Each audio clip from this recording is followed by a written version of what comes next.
Cosmic Drama with Alan Watts.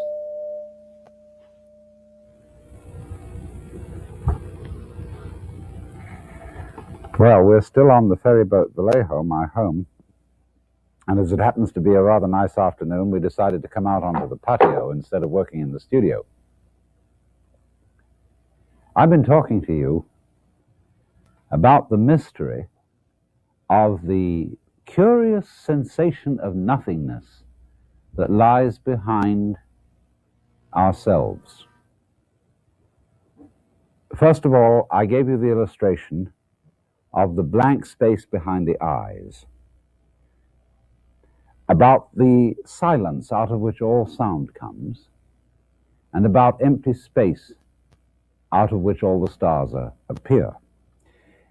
And you'll remember that in the last talk, I likened this curious emptiness behind everything, to God, an imageless, non-idolatrous God of which we can have no conception at all. And I've also pointed out that basically, when you really get down to it, that emptiness is yourself. Now, it sounds very odd in our civilization to say, therefore, I am God, or for that matter, you are God. But you will remember, of course, that this exactly is what Jesus Christ felt. And he was crucified for it because in his culture, God was conceived as the royal monarch of the universe. And therefore, anybody who gets up and says, well, I am God, is blasphemous. He's subversive. He's claiming to be, if not the boss himself, at least the boss's son, and that's a put down for everybody else. But Jesus had to say it that way because in his culture, they did not have, as the Hindus have, the idea that everybody, not only human beings, but animals and plants, all sentient beings whatsoever, are God in disguise. Now let me try to explain this a little more clearly. Because I cannot help thinking of myself as identical with, continuous with, one with, the whole energy that expresses itself as this universe. If the universe is made of stars, a star is a center from which energy flows. In other words, there's the middle and all the rays come out from it. And so I feel that as the image of the whole thing, that all energy is a center from which rays come out. And therefore, each one of us is an expression of what is basically the whole thing. Now, therefore, whereas in the West, in the Jewish, Christian, and Islamic religions, we have thought of God not only as a monarch, but as the maker of the world. And as a result of that, we look upon the world as an artifact, a sort of machine created by a great engineer. There's a different conception in India, where the world is not seen as an artifact, but as a drama. And therefore, God is not the maker and architect of the universe, but the actor of it. And therefore is playing all the parts at once.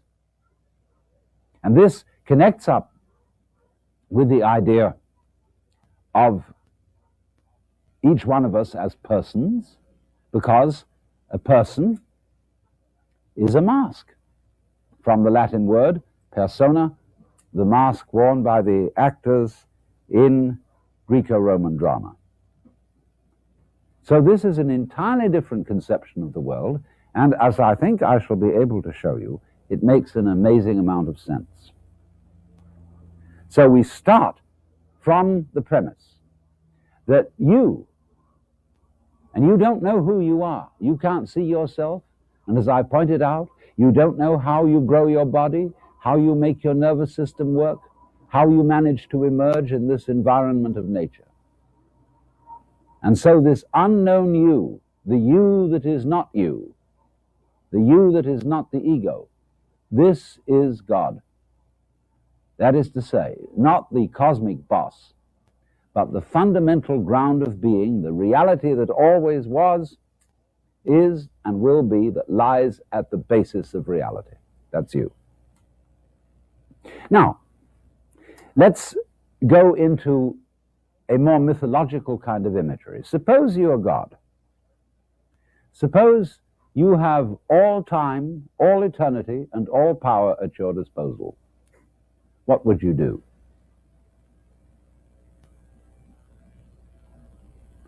I believe you'd say to yourself after a while, man, get lost. It's like asking another question, which is, supposing you were given the power to dream any dream you wanted to dream every night. Naturally, you could dream any span of time. You could dream 75 years of time in one night, 100 years of time in one night, 1,000 years of time in one night. And it could be anything you wanted. You make up your mind before you went to sleep, tonight I'm going to dream of so-and-so. Well, naturally, you would start out by fulfilling all your wishes. You would have all the pleasures you could imagine, the most marvelous meals, the most entrancing love affairs, the most romantic journeys. You could listen to music such as no mortal has heard and see landscapes beyond our wildest dreams. And for several nights, maybe for a whole month of nights, you would go on that way, having a wonderful time. But then after a while, you'd begin to think, well, I've seen quite a bit. Let's spice it up. Let's have a little adventure. And therefore, you would dream of yourself being threatened by all sorts of dangers. You would rescue princesses from dragons. You would perhaps engage in notable battles. You would be a hero. And then, as time went on, you would dare yourself to do more and more outrageous things. And at some point in the game, you would say, tonight I am going to dream in such a way that I don't know that I'm dreaming. So that you would take the experience of the dream for complete reality. And what a shock when you woke up. And you really scare yourself. And then on successive nights, you might dare yourself to experience the most extraordinary things just for the contrast when you woke up. You could, for example, dream yourself in situations of extreme poverty, disease, agony. You could, as it were, work on the vibration of suffering to its most intense point, and then suddenly, whoop, wake up and find it was after all nothing but a dream and everything's perfectly okay. And you would say, wow, man, that was a gas. Well, how do you know that that's not what you're doing already? You, sitting there with all your problems, with all your whole complicated life situation, listening to me, it may just be the very dream you decided to get into. If you like it, crazy. If you don't like it, what fun it'll be when you wake up. Do you see, this is the essence of drama. In drama, all the people who come there know it's only a play. The proscenium arch, the cinema screen tells us, well, this is an illusion. It is not for real. But the actors are trying to give us the sensation that it is for real. In other words, they are going to act their parts so convincingly that they're going to have us sitting on the edge of our seats in anxiety. They're going to make us laugh. They're going to make us cry. They're going to make us feel horror. Even though we know in the back of our minds, even though we have what in German is called a Hintergedanke, which is a thought way, way, way in the back of your mind that you're hardly aware of, but you really know all the time. In the theater, we have a Hintergedanke, that it's only a play. But the mastery of the actor is that he is going to try almost to convince us that it's real. And so, therefore, imagine a situation where you have the best of all possible actors, namely God, and the best of all possible audiences, ready to be taken in and convinced that it's real, namely God, and that you are all many, many masks which the basic consciousness, the basic mind of the universe is assuming. To use a verse from G.K. Chesterton, and now a great thing in the street seems any human nod where move in strange democracy the million masks of God. And of course, here it is. This is the mask of Vishnu, the preserver of the universe. And you see, it is a multiple mask to illustrate the fact that the one who looks out of my eyes and out of all your eyes is the same center.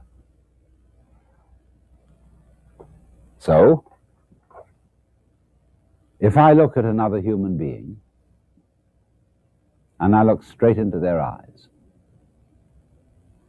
isn't that curious? We don't like doing that. There's something embarrassing about looking into our eyes too closely. As if, don't look at me that closely because I might give myself away. You might find out who I really am. And what do you suppose that would be?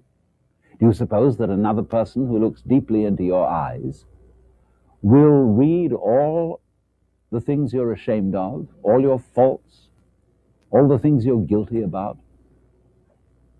Or is there some deeper secret than that? The eyes are our most sensitive organ. And when you look and look and look into another person's eyes, you're first of all looking at the most beautiful jewels in the universe.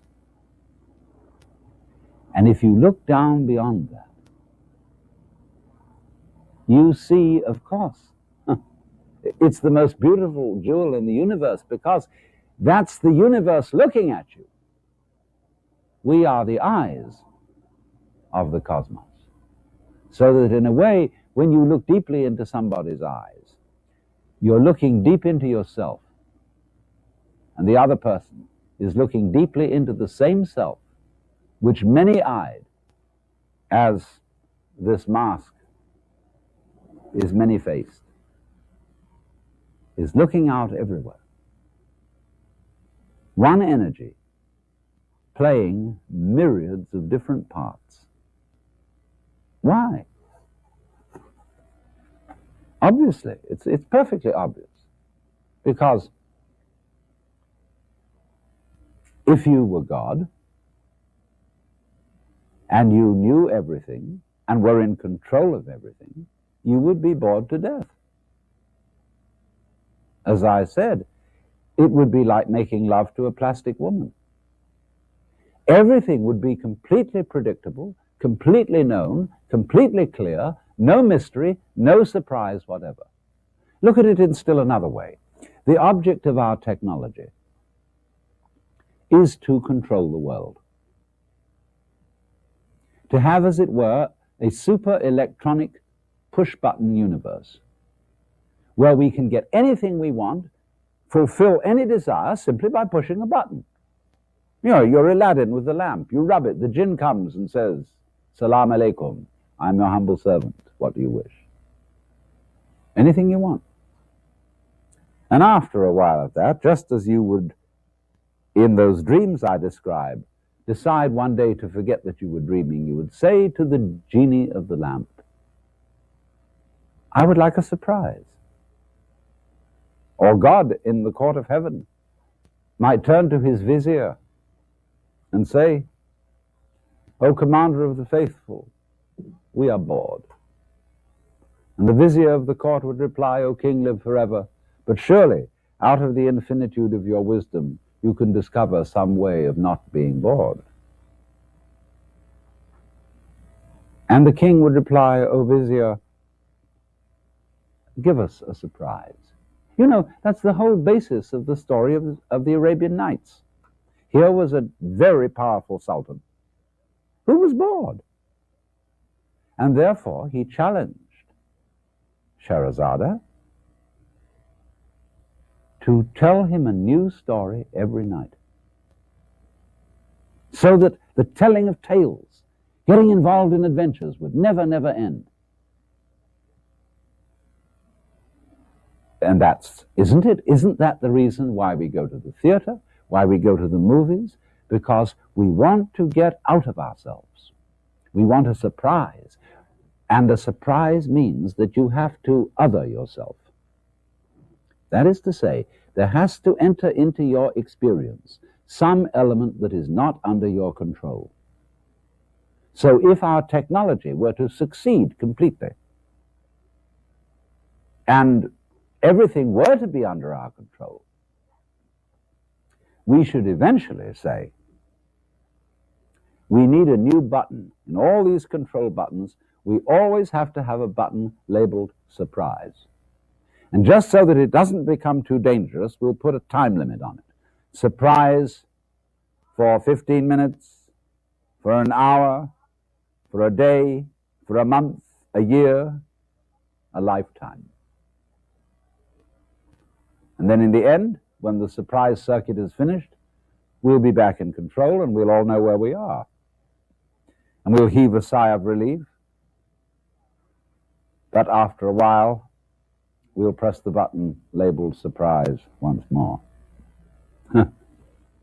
So then, there's a curious rhythm to this, if you'll notice what I've been explaining. And this rhythm corresponds to the Hindu idea of the course of time and the way evolution works. And their idea is backwards from ours. First of all, Hindus think of time as circular, as going round. Look at your watch, after all, it goes round. But Westerners tend to think of time in a straight line, one-way street. And we got that idea from the Hebrew religion and from, in particular, St. Augustine. The idea that there is a time of creation, then a course of history which leads up to a final eschatological catastrophe, the end of the world, and after that the judgment, in which all things will be put to right, all questions answered, and justice dealt out to everyone according to his merits.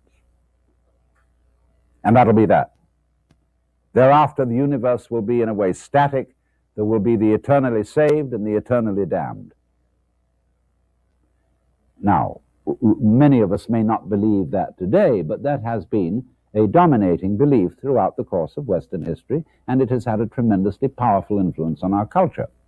But the Hindus think of the world as going round and round and round for always and always, in a rhythm.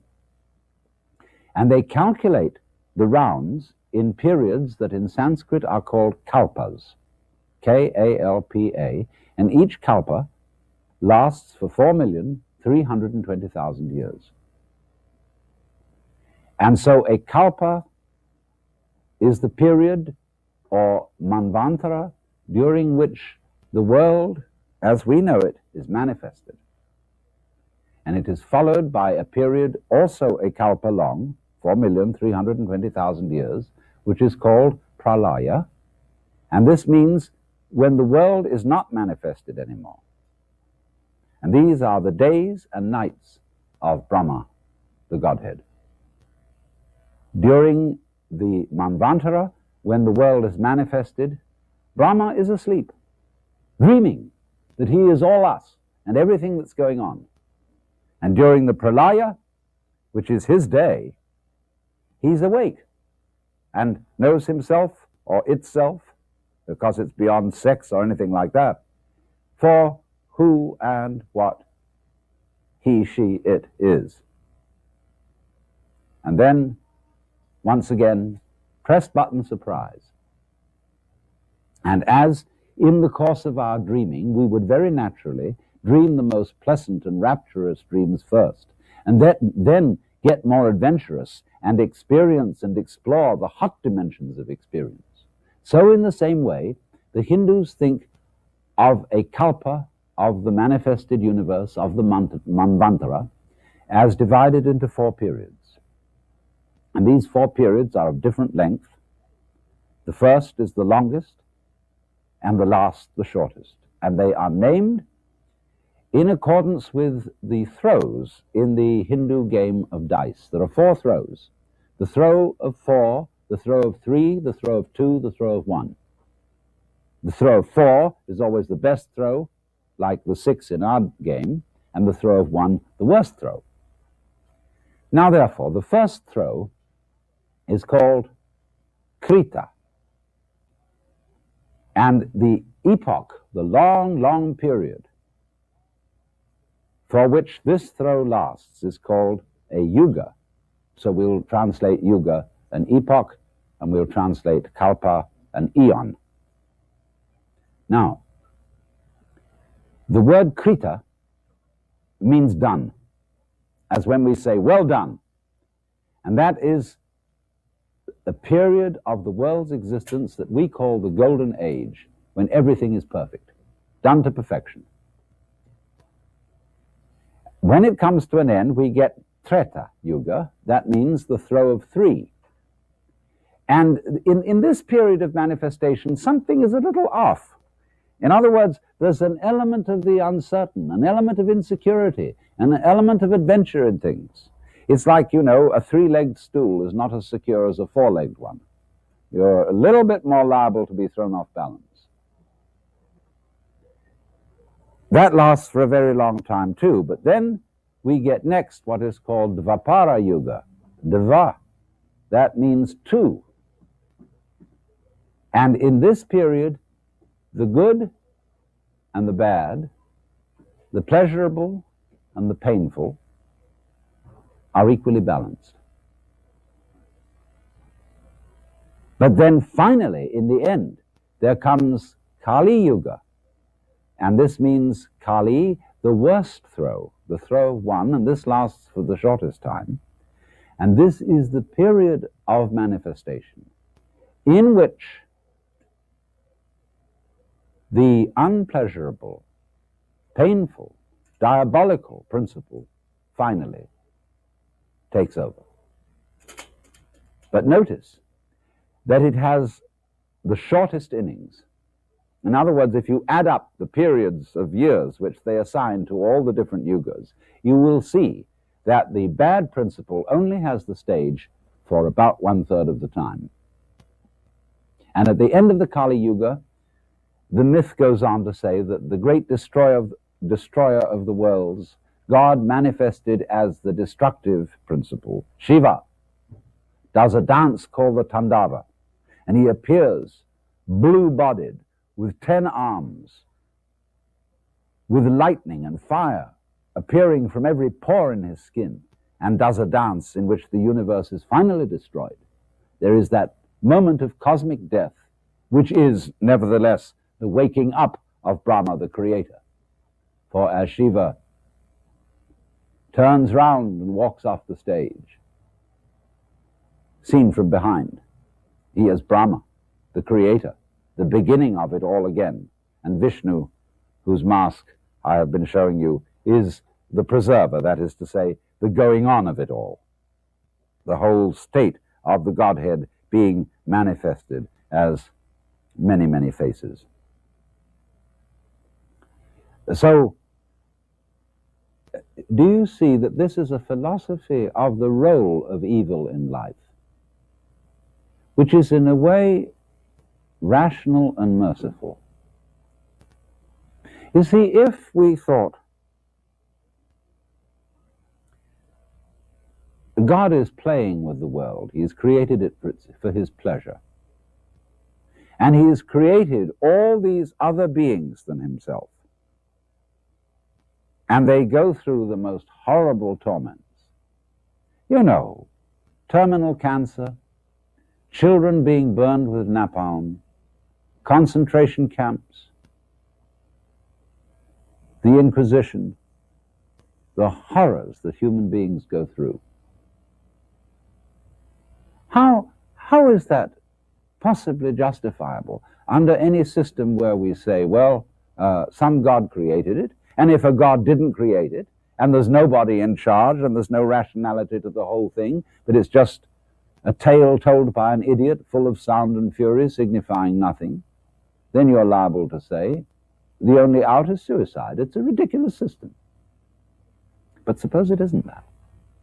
Suppose it's the kind of thing I've described to you. Supposing that it isn't that God has all these victims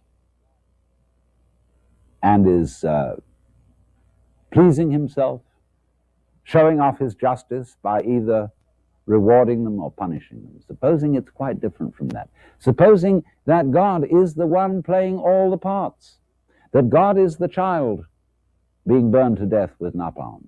There is no victim except the victor. All the different roles which are being experienced, all the different feelings which are being felt by the one who originally desires, decides, wills to go into that very situation. Curiously enough, there is something parallel to this in Christianity. Very few people know about it. There's a passage in St. Paul's epistle to the Philippians in which he says a very curious thing. He says, "Let this mind be in you, which was also in Christ Jesus, who, being in the form of God, did not think identity with God a thing to be clung to, but humbled himself, and made himself of no reputation, and was found in fashion as a man, and became obedient to death, even to the death of the cross." You see, here you have exactly the same process. The idea of God becoming human, suffering all that human beings can suffer, even death. And St. Paul is saying, let this mind be in you. That is to say, let the same kind of consciousness be in you that was in Jesus Christ. Okay, Jesus Christ knew he was God. Wake up and find out eventually who you really are. Well, in our culture, of course, they'll say you're crazy or you're blasphemous, and they'll either put you in jail or in the nut house, which is the same thing. But if you wake up in India and you tell your friends and relations, my goodness, I've just discovered that I'm God, they'll laugh and say, oh, congratulations. At last you found out.